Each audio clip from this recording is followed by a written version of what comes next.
Even if you hate them, your natural traits are your ticket to success. They are your unfair advantage that you need to leverage in order to succeed and move forward with less effort. The problem is we're normally too busy being self-conscious about our natural traits to see that, one, they're our gift, and two, we should be nurturing them and finding more ways to expose ourselves to our natural gifts. A lack of self-confidence and self-understanding leads you to think negatively about your natural traits. You'll be thinking things like, oh, I'm an overthinker, or oh, I'm a people pleaser, or oh, I'm too shy. Like, as if these things are weighing you down, and if you didn't have them, then you'd finally be able to thrive and succeed. But if you have this negative understanding about yourself, and you kind of have this loop, you'll constantly be like pushing yourself down and blocking yourself from the very thing that might allow you to like actually succeed and feel happy and feel joyful with like less effort in life. You'll be going like fighting an uphill battle forever because you're trying to be someone that you're not. You're trying to resist your natural traits, which leads to more and more effort and less results. You are a function of what the whole universe is doing in the same way that a wave is a function of what the whole ocean is doing. So that Alan Watts quote is talking to the fact that you have a specific gift and you are a specific part of the universe or of the billions of people that are out there, right? Just like each wave has a different shape and speed and whatever, you have your own natural gifts and traits. And you have to find what those are and double down on them rather than resist them. You might just be thinking about your natural traits in a negative way rather than actually having negative traits, if that makes sense. This natural trait gift thing we're talking about is like your role in the universe. So you have to prioritize finding it. This is not like a maybe I should or I could. This is like your life's mission goal to find this and then to double down on it. I'm going to read an ancient Indian folk tale that I slightly adapted called The Cracked Pot that's going to tie this idea together. Once upon a time, there was a water bearer who had 2 large pots, each hung on either end of a pole which he carried across his neck. One of the pots was perfectly made and always delivered a full portion of water. The other pot had a crack in it, and by the time the water bearer reached his master's house, it had leaked half of its water along the way. For 2 full years, this went on every day, with the water bearer delivering only 1.5 pots of water to his master's house. Of course, the perfect pot was proud of its accomplishments, being able to deliver a full pot of water every single time. But the cracked pot was ashamed of its imperfection, miserable that it could only do half of what it was made to do. And after 2 years of what it thought was a bitter failure, the cracked pot spoke to the water bearer one day by the stream. "I want to apologize to you." "Why?" asked the bearer. "What for?" "Well, because I've only been able to deliver half of my load because of this crack in my side. Because of my flaw, you do all this work and you don't fully get rewarded for your efforts," the pot said. The water bearer replied, "As we return to the master's house, I want you to notice the beautiful flowers along the path." And as they went up the hill, the old cracked pot noticed that the sun warming the beautiful flowers on the side of the path. The bearer said, "Did you notice that there were flowers only on your side of the path, but not on the other pot's side? Do you think I am a fool who cannot get a new pot? I have always known about your flaw, and that is why I chose to keep you.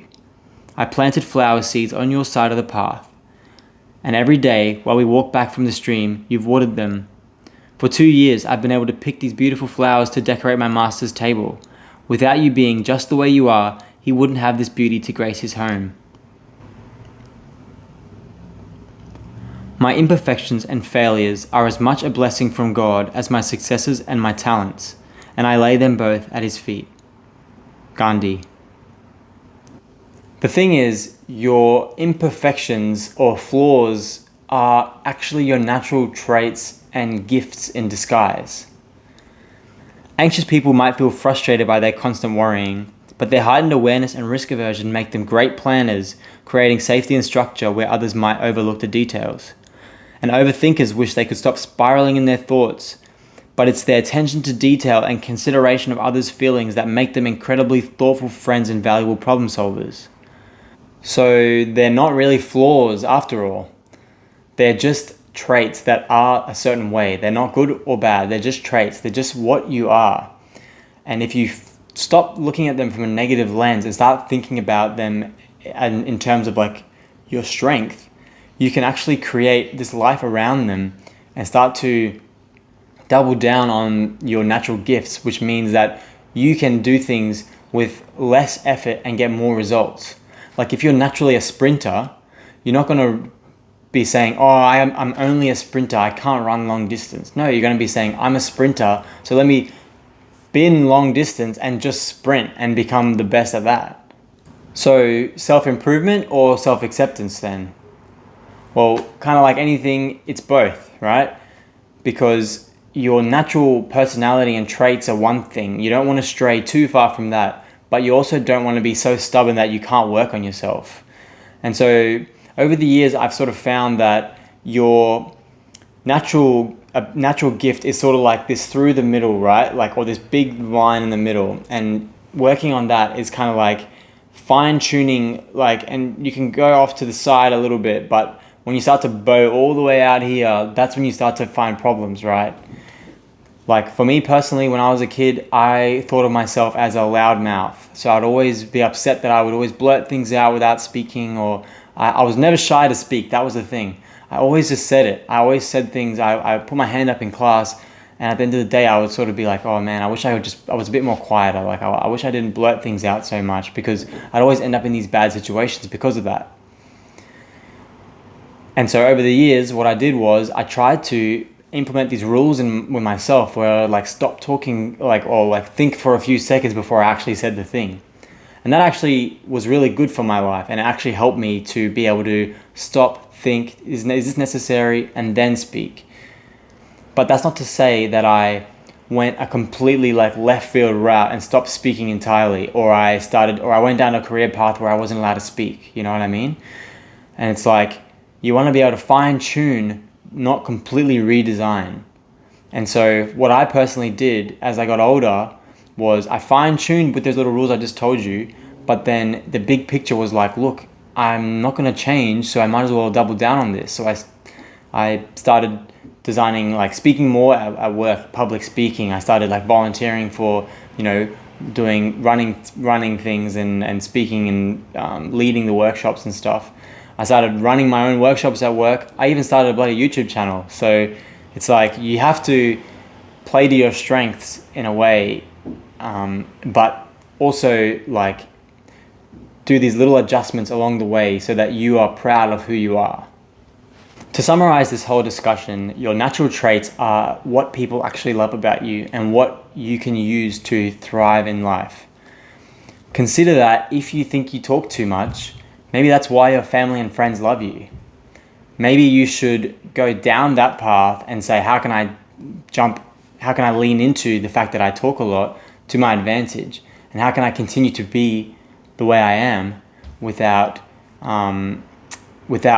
hating on myself and bringing myself down? And then how can I adjust slightly along the way so that I actually like those traits about me? As the last thing I want you to take away from this is go away and ask yourself, what are the things that I might think are my flaws, my natural traits, that actually could be used to my advantage?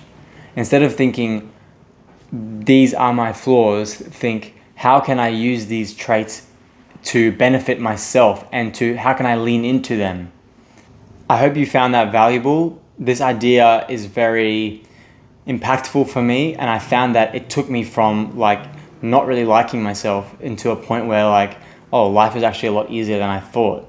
And this way of living in alignment with your natural traits is so much more fluid and so much less friction. And I just wanted to share that.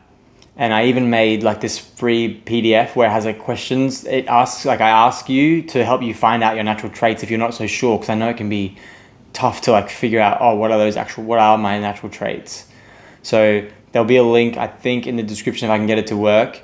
Otherwise, you can go to, I'll figure out a way. I'll put it in the comments if it doesn't work. And so yeah, leave a like if you enjoyed this video, and comment just to let me know what you think.